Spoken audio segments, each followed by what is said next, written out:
We all need the Holy Spirit. If you have the Holy Spirit, you're really gonna make it. You're really gonna grow. You're really gonna achieve. It's gonna be awesome. There will be trials. There will be sufferings, tribulations, vexations, afflictions. There will be that, but you're gonna win in the end. Absolutely. And ultimately.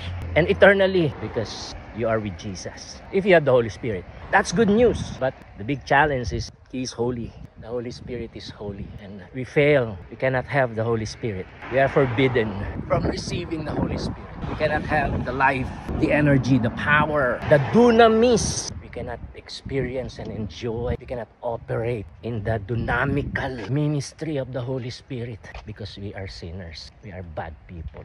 We are wicked people.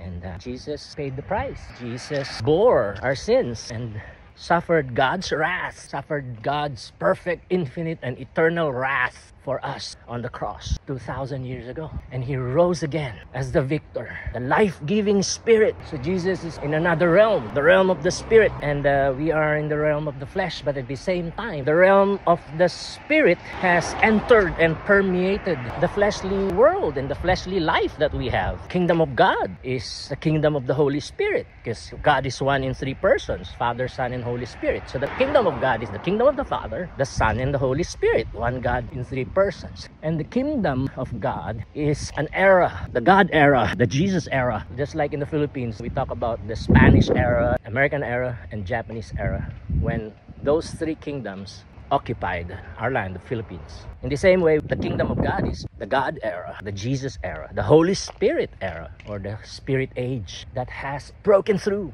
into our lives and into our world. So I am expecting a great work of the Holy Spirit in our day and time. But then it could be heartbreaking. It could really get worse before it gets better. And it's heartbreaking because we're seeing deteriorations. And the deterioration of Christianity in America is the worst.